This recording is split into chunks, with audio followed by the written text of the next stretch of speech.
Four members of the Danish Royal family have officially been stripped of their titles, with half of the Queen's grandchildren no longer referred to as Prince or Princess. Now, the controversial decision has been months in the making, creating tensions within the family and now dividing Denmark. Nikolai, Felix, Henrik and Athena.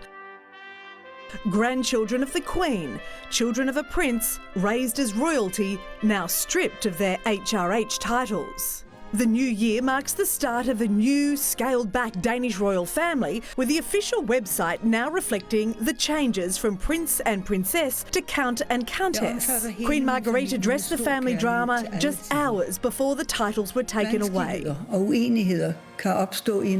saying difficulties and misunderstandings may arise in any family, also in mine. The whole country has witnessed that.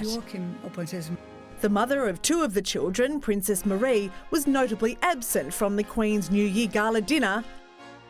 And while the decision of the monarch has taken the burden of making the call away from Mary's husband, Prince Frederik, it has still divided Denmark.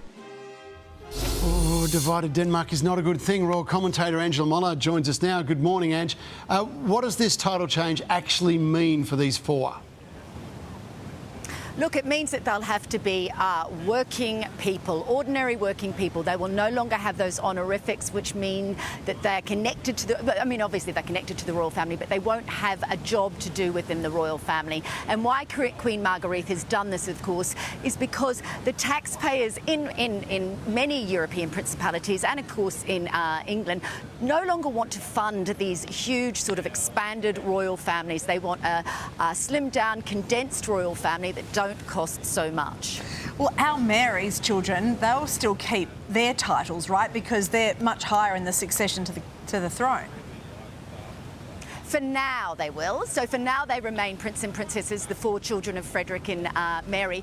But Mary has already indicated, she did earlier this year in September, that that may change for her children. So when Prince Christian becomes, he's of course second in line to the throne after his father, when he potentially bears children, those children will be titled. And it's possible that his brothers and sisters and brother may lose their titles at that time.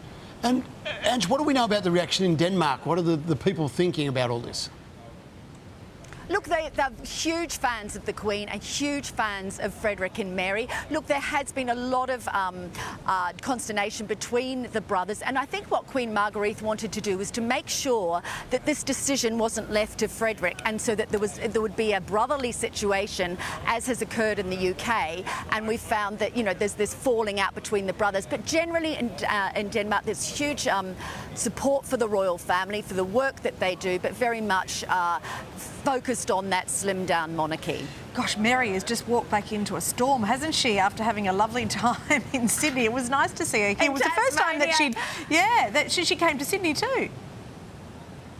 Yeah, but well, lovely time. You know, it's been 5 years since the royal family's been there. We saw them holidaying just like any other family. But this has been difficult. But what's been really interesting, I think, is Mary has really come into her own as a member of the royal family. We saw, obviously, at her husband's 50th birthday, she gave that very long speech in Danish the whole way through it. I think it went on for 20 minutes or something. But what I really loved was that when Queen Margrethe sort of got a lot of blowback from Prince Joachim over this move, it was actually Mary that stood up and said, she was out on an event, and she said, look, change hers. And we do, you know, it does affect us and it may impact our family in the future, but it doesn't mean that we don't need to do it. So very regal. I mean, our Australian Mary, but very much stepping into her own on the world stage. As she does so well. Hey, Ange, thank you very much. Good to chat. Thanks.